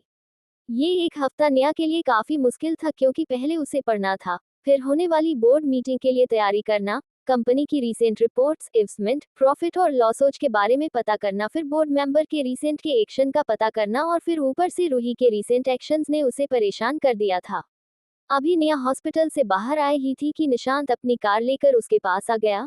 निया कार में बैठी और अपना फोन निकाल रूही को कॉल किया और निशांत को चलने के कहा। निशांत और निया दोनों अभी ही कोलकाता के लिए निकल रहे थे, क्योंकि 12 बजे मीटिंग थी और तब कोई और वहां हो या ना हो निया का होना वहां जरूरी था। निशांत ने कार स्टार्ट की और रूही ने निया का फोन फिर नहीं उठाया। अपने फोन पर रूही के नाम को देखते हुए निया ने अपना सर मला और एक दूसरे नंबर पर कॉल किया। जल्द ही कॉल पिक हुआ तो नित्या बोली, कहा है रूही? तो दूसरी तरफ से एक आदमी बोला, मिस निया वो अभी भी ड्रिंक ही कर रही है, बट एंड ने उन्हें जाने को कहा तो उन्होंने उसके साथ फ्लर्ट करना स्टार्ट कर दिया। उस आदमी की सारी बातें सुन निया ने गहरी सांस ली, लेकिन उसकी काली आंखें चिड़चिड़ाहट से भर गई। निया ने खुद को कंट्रोल किया और कहा, उसे नॉकआउट कर उसके अपार्टमेंट में छोड़ो और कल से वो अगर ऐसा कुछ करे तो यही करना। बोल निया ने कॉल काट दिया और गुस्से में अपना फोन बैक सीट पर फेंक दिया और अपनी आंखें बंद कर ली। Chapter 49 arrogant miss Nia. Singapore business centre, Cecil street. Business centre Singapore का बिजनेस प्लेस था जहां सभी बड़ी कंपनियां अपना बिजनेस करती थी। बिजनेस सेंटर में काफी जगह थी, लेकिन मुल्तानी ग्रुप का बेस और main business building Cecil street में था। 50 माले की बिल्डिंग जो कांच से बनी थी और जिस पर मुल्तानी ग्रुप का बड़ा सा लोगो था। उस बिल्डिंग को देख लोग अक्सर हैरान रह जाते, क्योंकि वो बिल्डिंग थी ही इतनी शानदार। मुल्तानी ग्रुप के बड़े से मीटिंग रूम में इस वक्त एक लड़की जल्दी जल्दी सब कुछ चेक कर रही थी। सभी चेयर्स की पोजीशन से लेकर बॉटल के रखने के एंगल्स तक को उस लड़की ने तीसरी बार चेक किया। फिर प्रोकेटर को 5वीं बार चेक कर वो जल्दी से वहां से चली गई। उस लड़की के जाने के 5 मिनट बाद 5 मिडिल एज आदमी और 3 जवान करीबन मिड 20s और मिड 30s के आदमी एक बुजुर्ग औरत के पीछे पीछे मीटिंग रूम के अंदर आए और सभी अपनी अपनी जगह पर बैठ गए। मीटिंग रूम काफी बड़ा था। बड़ा सा टेबल जो ब्लैक था और सभी के साथ लगी चेयर्स, टेबल पर सभी के बैठने की जगह पर सबके नाम लिखे थे गोल्डन अक्षरों में। साथ में ही सभी के आगे फाइल और पानी की बोतल रखी हुई थी। वो बुजुर्ग औरत जो करीबन 80 साल की थी, उसने अपने असिस्टेंट को अंदर आने का इशारा किया और उसके आने पर उससे अपनी रौबदार आवाज में पूछा, कहाँ है वो? तो वो असिस्टेंट झुका और बोला, वो नीचे आ चुकी है और ताज़ा आ रही है।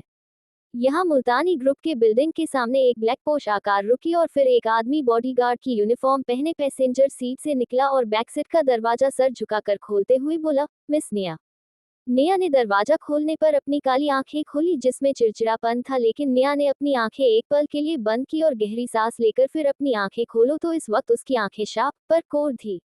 निया ने अपने लंबे पैर को कार के नीचे रखा और कार से बाहर आए। व्हाइट शर्ट, ब्लैक पैंट, कुची का बेल्ट पहने, शर्ट की बाजू मोड़े, हाथ में एक सिल्वर वॉच पहने, अपने बालों का पोनीटेल बनाए निया बेहद अट्रैक्टिव और सेक्सी लग रही थी। निया को देख कोई भाई कह सकता था कि वो 18 साल की है, क्योंकि उसका ऑरा और उसका स्टाइल लोगों को अक्सर कंफ्यूज कर देता था। निया ने कार से बाहर निकल अपने हाथ को पैंट के जेब में डाला और मुल्तानी ग्रुप के बिल्डिंग में अपने कदम रखे। निया को जाता देख उस बॉडीगार्ड ने निया का बैग कार से निकाला और वो भी निया को फॉलो करने लगा। मुल्तानी ग्रुप का बेस बिल्डिंग उसके रॉयल और एक्सपेंसिव होने का प्रूफ दे रहा था। बिल्डिंग का फ्लोर ब्लैक मार्बल का था। सभी जगह उसे हुई टाइल्स या तो ब्लैक थी या ग्रे या व्हाइट, लेकिन सभी जगह हल्का गोल्डन आउटलाइन दिख सकता था। इस वक्त रिसेप्शन लोगों से भरा था। सब अपने या तो इंटरव्यू या मीटिंग का वेट कर रहे थे। वोटिंग रूम भी इस वक्त पूरा भरा हुआ था। रिसेप्शनिस्ट सभी लोगों को एक पोलाइट स्माइल और गुड बियरिंग के साथ हैंडल कर रही थी। नेहा ने जब से इस बिल्डिंग में कदम रखा था वो तब से ही सब कुछ नोटिस कर रही थी। जाती हुई नेहा को देख रिसेप्शनिस्ट खड़ी हुई और रिस्पेक्ट के साथ बोली, good evening miss Neha.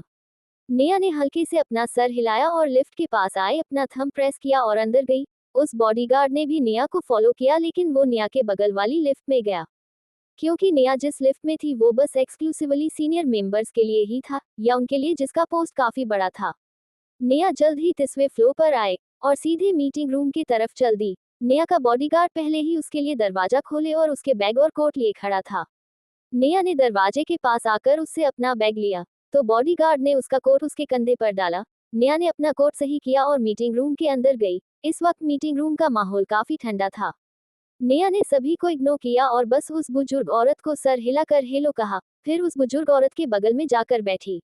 Neha के बैठते ही एक आदमी खड़ा हुआ और उसने कहा, देखिए ओल्ड मैडम, आपका बेटा ए की पोजीशन के लिए बिल्कुल सही नहीं। हमें मुल्तानी ग्रुप के फ्यूचर के बारे में सोचकर कोई भी फैसला लेना चाहिए और हमारे हिसाब से आपके देवर का बेटा उस पोस्ट के लिए काफी सही है। उस आदमी के इतना कहने पर दूसरा आदमी भी खड़ा हुआ और उसने कहा, ओल्ड मैडम, हम चाहते हैं कि आप अपना डिसीजन बदलने के बारे में सोचें। ओल्ड मैडम मुल्तानी ने इन दो आदमियों की बात सुन बाकी के 6 लोगों को देखा, फिर नेहा की तरफ देखकर बोली, जो इस वक्त आराम से अपनी कुर्सी पर बैठी सभी को देख रही थी, नेहा आपका क्या ख्याल है? ओल्ड मैडम के सवाल पर नेहा के होठों पर हल्की सी स्मिर्क आ गई और नेहा ने अपने बैग का चेन खोला और उसमें से एक बंदूक निकली जो ब्लैक थी। नेहा की बंदूक निकालने पर सभी ने ठंडी सांस ली, लेकिन जैसे इस बात से नेहा को कोई फर्क ही नहीं पड़ा हो, और नेहा ने एक पेन ड्राइव निकाला और उसे ओल्ड मैडम के असिस्टेंट को दिया। उस असिस्टेंट ने कैपते हाथों से उस पेन ड्राइव को नेहा से लिया और फिर कैपते हाथों से उस पेन ड्राइव को लैपटॉप में लगाया जो प्रोजेक्टर से कनेक्टेड था। जल्द ही उस शांत मीटिंग रूम में एक वीडियो चला जिसमें वो दोनों आदमी जो अभी बोले और दो और आदमी जो शांति से अपनी मंजूरी देने के फिराक में थे वो दिखे, जो फोन पर किसी से बात कर रहे थे। अरे मुल्तानी साहब, आप चिंता मत करो, वो कुर्सी आपके बेटे की ही है। अरे नहीं नहीं, बस आप मुझे 2 करोड़ और दे देते तो आपका काम हो गया, आप चिंता मत करिए, मैं बाकियों को मना लूंगा। फोन पर बात करते आदमी ने ही कहकर अपना फोन काटा और बाकी 3 को एक गंदी मुस्कान के साथ देखते हुए कहा, अब हम सबके 50-50 लाख। देखते हैं कैसे वो बुढ़िया अब हमारे खिलाफ जाती है। तुम तीनों बाकी दोनों से बात करो, हमें उस बुढ़िया का अकड़ और ताकत अब झुकानी ही होगी। जल्द ही वीडियो खत्म हुआ और नेहा ने अपना बंदूक उठाया और सिर से खड़ी हुई और अभी जो उस वीडियो में बोला उस आदमी के पास जाते हुए अपनी ठंडी आवाज में बोली, क्या बात है तिवारी, 50 लाख बोल। नेहा ने बंदूक को तिवारी के सर पर रखा और उसे अपनी काली आंखों से देखते हुए बोली, काफी सस्ते में बिक गए, पर कोई बात नहीं, अब ऐसा करो ये फाइल साइन करो और मैं ये सब भूल जाऊंगी बोल। नेहा ने उसके सामने रखी फाइल को खोला और एक पेन उस फाइल पर रखा।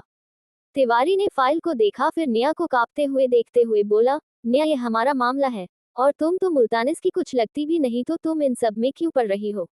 तिवारी की बात सुन नेहा ने एक नजर ओल्ड मैडम मुल्तानी पर डाला जो उसे शांति से देख रही थी, फिर उसके होठ एक ठंडे स्मिर्क में मुड़े और उसने बंदूक को अनलॉक किया और बोली, या तो तुम इस फाइल पर साइन करो या मैं तुम्हारी खोपड़ी उड़ा दूं। तिवारी ने नेहा का स्मित देखा और उसकी ठंडी आंखें और उसका दिल कांप उठा, क्योंकि उसे अच्छे से पता था नेहा ओल्ड मैडम मुल्तानी की किलिंग मशीन थी। 3 साल पहले ओल्ड मैडम मुल्तानी ने नित्या को अंडरग्राउंड ऑक्शन से 50 मिलियन में खरीदा था और तब से ही नेहा ओल्ड मैडम मुल्तानी के लिए सारे गंदे काम करती थी, या तो वो किसके कच्चे चिट्ठे खोलना हो या खोपड़ी, नित्या सब करती थी और बदल में ओल्ड मैडम मुल्तानी उसे आजादी देती थी। तिवारी ने कैपते हाथों से वो पेपर साइन किए और उसके पेपर साइन करते ही नेहा ने ट्रिगर दबा दिया और तिवारी की खोपड़ी से खुद के छोटे नेहा के मुंह पर आ गिरे। नेहा ने तिवारी की कुर्सी को पकड़ दूसरी तरफ किया और इस फाइल को दूसरे आदमी की तरफ कर बोली, साइन करोगे या? बोलते हुए नेहा ने अपने बंदूक को देखा तो उस आदमी ने बिना कुछ कहे साइन किया और ऐसे ही नेहा ने बाकी तीनों से साइन ले लिए और फिर उस फाइल को ओल्ड मैडम मुल्तानी के सामने रखते हुए अपने पैंट की जेब से एक रुमाल निकाला और अपना चेहरा साफ करते हुए नेहा ने सभी को देखकर कहा, कुछ बातें सभी को पता होनी चाहिए। पहली कि तुम कहाँ बैठे हो, दूसरी तुम किसके सामने बैठे हो और तीसरी तुम क्या कहा बोलते हो।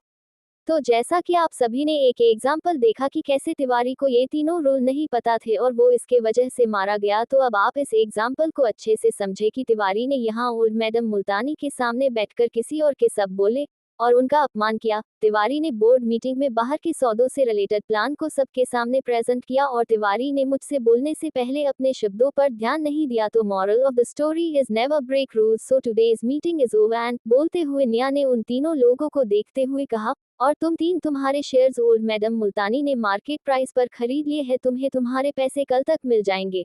तो अब बोलते हुए निया की आंखें ठंडी हो गई और उसने कहा, अपनी शक्ल यहाँ मत दिखाना। निया की बात सुन और उसकी काली आंखें देख उन तीनों आदमियों के चेहरे पीले पड़ गए और वो वहां से भाग गए। उन तीनों आदमियों के जाने के बाद निया ने बाकी के 4 लोगों को देखा और अपनी बंदूक को साफ करते हुए ठंडी आवाज में बोली, अभी यहाँ कुछ नहीं हुआ, बस शेयर्स ट्रांसफर हुए और तिवारी ने सुसाइड कर लिया क्योंकि उसे और मैडम मुल्तानी को धोखा देना बिल्कुल गवारा नहीं था। निया की बात सुन उन चारों आदमियों ने हाँ में सर हिलाया और वो भी वहां से चले गए। सभी के चले जाने के बाद नित्या ने ओल्ड मैडम मुल्तानी को बीमा देखे उनके असिस्टेंट से कहा, अगली बार अगर तुमसे ऐसे काम भी न हैंडल हो तो रिजाइन कर दो, बहुत लोग तुम्हारी जगह काम करने को तैयार है। बोल निया वहां से जाने लगी तो ओल्ड मैडम मुल्तानी ने अपनी रौबदार आवाज में थोड़ी नरमी के साथ कहा, आज शाम को डिनर पर मिलना निया। तो निया ने बिना उनकी तरफ देखे कहा, मुझे कुछ काम है। बोल निया वहां से चली गई। निया का बॉडीगार्ड निया के मीटिंग रूम से निकलते ही कुछ आदमियों को लेकर अंदर गया और सब कुछ साफ किया, फिर निया का जैकेट और बैग लेकर वहां से निकल गया। यहाँ नीचे निया अपने कार में बैठे अपने फोन को देख रही थी जिसमें मैसेज आया था, डायमंड क्लब आज कुमार वहां आ रहा है। इधर सिंगापुर के एक 5 स्टार होटल के एक वीवीआईपी स्वीट में अमन आराम से बैठा कुछ का कर रहा था कि तभी उसके फोन पर एक मैसेज आया। अमन ने मैसेज खोलकर देखा तो उसमें लिखा था, मास्टर अमन विजय कुमार डायमंड होटल में रुका है, वो अभी जल्द ही अपने बिल से निकला है। ये मैसेज देख अमन के वॉलेट आंखों के सामने निया के बाजू पर लगा वो जख्म आया और अमन के होठों पर एक हल्की मुस्कान छा गई और उसने किसी को मैसेज किया, डायमंड होटल शाम तक मेरा होना चाहिए। Chapter 50 master Singh have seen everything. निया अपने पोश में बैठी अपने सामने बड़े से क्लब के लोगों को देख रही थी जिस पर बड़े बड़े अक्षरों में लिखा था द डायमंड क्लब। निया ने अपना लाइटर उठाया जिस पर एक गुलाब के फूल का लोगो बना था और अपने गुलाबी होठों पर एक सिगरेट रखा और लाइटर जलाकर सिगरेट का एक कश लिया, फिर कुछ गुनगुनाते हुए पोर्शे का दरवाजा खोल कार से बाहर निकली। इस वक्त भी निया ने वही व्हाइट शर्ट और ब्लैक पैंट पहना था। निया की शर्ट के 2 बटन खुले थे जिससे वो और आकर्षक और कामुक लग रही थी। निया ने अपना कोट अपने कंधे पर डाला और क्लब की तरफ बढ़ चली। यहाँ क्लब के अंदर माहौल काफी रंगीन था। सभी जगह डिस्को लाइट चमक रही थी और डीजे एक से एक गाने बजा रहा था। डांस फ्लोर पर लोग पागलों की तरफ नाचे कर रहे थे जैसे उन्हें दुनिया जहां की कोई फिक्र ही नहीं थी। द डायमंड क्लब सिंगापुर का एक लग्जरीज और वीआईपी क्लब था। कोई भी इस क्लब में ऐसे ही नहीं आ सकता था। यहाँ अंदर आने के लिए एक बंदे के पास क्लब की मेंबरशिप कार्ड होनी चाहिए जिसकी स्टार्टिंग की कीमत 5 मिलियन से होती थी। निया ने अपना कार्ड गार्ड को दिखाया और बिना गार्ड की तरफ देखे क्लब के अंदर आई। अंदर का माहौल शराब और शबाब से भरा हुआ था। सभी जगह लोग अपनी हो दुनिया में मग्न थे। कोई ड्रिंक कर रहा था तो कोई स्मोक, कोई नाच रहा था तो कुछ कपल्स मेकआउट करने में लगे थे। निया ने सभी तरफ अपनी नजरें घुमाए और फर्स्ट फ्लोर की तरफ देखा और अपने कदम उस तरफ घुमा दिए। यहाँ सेकंड फ्लोर पर अमन आलस से बैठा नीचे सभी को डिसइंटरेस्ट से देख रहा था कि तभी उसकी नजर एक पतली सी पर खूबसूरत लड़की पर गई जो फर्स्ट फ्लोर पर जा रही थी। अमन ने निया को देखा तो एक पल को उसकी वॉलेट आंखों में इंटरेस्ट दिखा और वो खड़ा हुआ और वेद से बोला, कुणाल से बोल दो कि उसे आज ही लास वेगास जाना होगा, हमारा अगला असाइनमेंट वहाँ के फ्यूचर डेवलपमेंट के लिए बहुत जरूरी है। बोल अमन भी फर्स्ट फ्लोर की तरफ चल दिया। द डायमंड क्लब में टोटल 3 फ्लोर थे। ग्राउंड फ्लोर जहां पर मेंबरशिप कार्ड होल्डर जा सकते थे, फर्स्ट फ्लोर जहां पर वीआईपी मेंबरशिप के कार्ड होल्डर जा सकते थे और सेकंड फ्लोर जहां सिर्फ वीवीआईपी ही जा सकते थे। ग्राउंड फ्लोर पर लोगों को लिमिटेड ड्रिंक्स और स्मोकिंग ऑप्शंस मिलता था, लेकिन फर्स्ट फ्लोर पर कुछ वर्ल्ड की रेयर वेराइटी की ड्रिंक्स और कुछ सुपर एक्सपेंसिव स्मोकिंग ऑप्शंस और अपने मन का म्यूजिक चलाने को भी मिलता था। तो वही सेकंड फ्लोर पर लोगों को वर्ल्ड की रेयरेस्ट वेराइटी की ड्रिंक्स, साउंड प्रूफ रूम और ड्रग्स भी मिलते थे जिनके लिए लोग पागल थे। निया फर्स्ट फ्लोर पर आए और अपने पैंट के हुक से अपना बंदूक निकाला और उसको अनलॉक किया। फिर एक रूम के आगे आकर निया ने डोर 2 बार नॉक किया। जल्द ही दरवाजा खुला और निया को अपने सामने देख दरवाजा खोलने वाले आदमी ने तुरंत अपना बंदूक निकाला, लेकिन निया ने उसे कोई मौका दिए बगैर ही एक्सप्रेशनलेसली उसके माथे के बीचों बीच शूट किया और वो आदमी वहीं गिर गया। अमन जो अभी नीचे आया था उसने नीचे आते ही ये सीन देखा। निया हो इस वक्त काफी बुरे मूड में थी। उसने अपने पैरों से उस आदमी के शरीर को हटाया और कमरे में घुसी। विजय कुमार इस वक्त अपने कुछ आदमियों के साथ बैठा ड्रिंक कर रहा था। उसने जब गोली चलने की आवाज सुनी तो उसने अपना ड्रिंक आराम से टेबल पर रखा और आलस से सोफे पर फैलकर बैठ गया। नेहा कमरे में आई तो नित्या को देख विजय कुमार के होठों पर एक मुस्कान आ गई और उसने बड़े गंदे से एक्सप्रेशन के साथ कहा, नेहा रावत, ओल्ड मैडम मुल्तानी की खरीदी हुई नौकर और राज परिवार के लैब से भागी हुई एक एक्सपेरिमेंट, स्वागत है तुम्हारा अपने मौत के दरवाजे पर। विजय कुमार की बातें सुन नेहा का एक्सप्रेशन बिल्कुल नहीं बदला और उसने विजय कुमार की आंखों में देखते हुए उसके 5 आदमियों को मौका दिए बगैर शूट किया और जल्द ही उस कमरे में अब 6 लाशें पड़ी थी, लेकिन इस सब से विजय कुमार को कोई फर्क नहीं पड़ा। नेहा ने सभी आदमियों को शूट कर अपना बंदूक फेंका और विजय कुमार के सामने एक कुर्सी पर बैठते हुए अपने उसी लाइटर को जलते हुए अपने होठों में एक सिगरेट डालते हुए बोली, इनायत बख्शी पर तुमने ही अटैक किया था ना? ये सवाल नहीं स्टेटमेंट था। विजय कुमार ने अपने सामने बैठी 18 साल की लड़की को देखा जो उसकी ही बेटी के उम्र की था और हल्के से मुस्कुराते हुए बोला, तुम्हें पता मेरी बेटी भी तुम्हारे ही उम्र की है लेकिन। बोलते हुए विजय कुमार ने अपना ड्रिंक उठाया और एक सिप लिया और बोला, वो तुम्हारी तरह स्मार्ट नहीं है। अगर तुम राजवंशियों की दुश्मन नहीं होती तो मैं तुम्हें जरूर अपने बेटी का दोस्त बनाना चाहत लेकिन। बोलते हुए विजय कुमार ने टीएस किया और नकली अफसोस दिखाने लगा। नेहा ने अपने सामने बैठे आदमी के नकली एक्सप्रेशंस को देखा और फिर हल्के से मुस्कुराए और अपनी ठंडी आज साफ आवाज में ऐसे बोली जैसे कोई शैतान तुम्हारे सारे राज खोल रहा हो, रश्मि विजय कुमार, तुम्हारी प्यारी बेटी टीएस, क्या उसे पता है कि उसके प्यारे पिता ने उसकी मां को अपने ही हाथों से मार दिया था क्योंकि उसका अफेयर चल रहा था किसी और के साथ, क्योंकि उसका पति उसे वो सेटिस्फैक्शन नहीं दे रहा था जो उसे चाहिए था, जैसे कि प्यार, जैसे कि एक नॉर्मल जिंदगी, जैसे कि एक बेटी। बूम। नेहा की बात सुन विजय कुमार ने अपने सामने पड़े टेबल को उठाकर फेंक दिया और ये दिल नीता के होठों पर एक प्यारी सी मुस्कान छा गई और नेहा ने आगे कहा, तुम्हारी प्यारी बेटी तुम्हारा अपना खून नहीं। च च च कितने दुख की बात है ना? नेहा की बात पर विजय कुमार ने उसे गुस्से घूरते हुए उस पर एक पंच से अटैक करना चाहा, लेकिन नेहा ने उसके हाथ को पकड़ उसके हाथ को मरोड़ दिया और उसे कंधे से उठाकर कांच की टेबल पर फेंक दिया। ये एक नेहा ने अपने हाथ को और कोट को साफ करते हुए कहा, विजय कुमार, मैं वो 3 साल पहले वाली नेहा नहीं, मैंने ऐसे ही अपना टाइम डेथ रिंग में नहीं गुजारा। अब ये सब छोड़ो और बताओ इनायत बख्शी पर अटैक क्या तुमने किया था? इस बार नेहा के आवाज में गुस्सा साफ साफ सुना जा सकता था। विजय कुमार ने नेहा के आवाज में गुस्सा सुना तो वो हंसने लगा और उठकर मुश्किल से खड़ा हुआ और हंसते हुए बोला, तो क्या मैंने उस पर अटैक किया था? तो क्या मैंने उसे उन आदमियों के बीच फेंका था? तो क्या मैंने उसकी जिंदगी बर्बाद कर दी?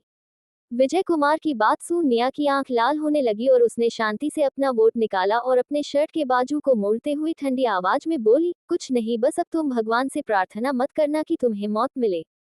बोल। नेहा ने विजय कुमार को मौका दिए बगैर उस पर अटैक किया और उसके हाथ को मरोड़ तोड़ दिया। समय न मिलने की वजह से विजय कुमार खुद को नहीं बचा पाया और उसके मुंह से जोर की चीख निकली, लेकिन नित्या ने उसे मौका दिए बगैर उसके दूसरे हाथ को भी तोड़ दिया और उसे उठाकर टूटी हुई कांच पर फेंका, फिर उसके पैर को पकड़ उसे भी तोड़ दिया और उसके मुंह पर पंच मरना शुरू किया।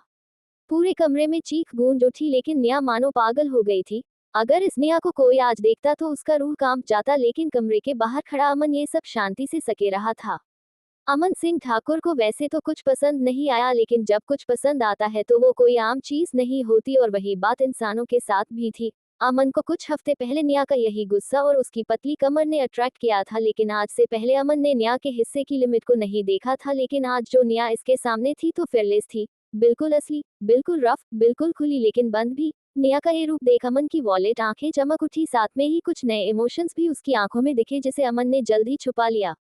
नेहा के गुस्से खाकर और अपने हाथ पैर में से उठते दर्द के कारण विजय कुमार की हालत काफी बुरी थी। इस वक्त विजय कुमार का चेहरा खून से भरा हुआ था और तो नेहा के हाथ भी।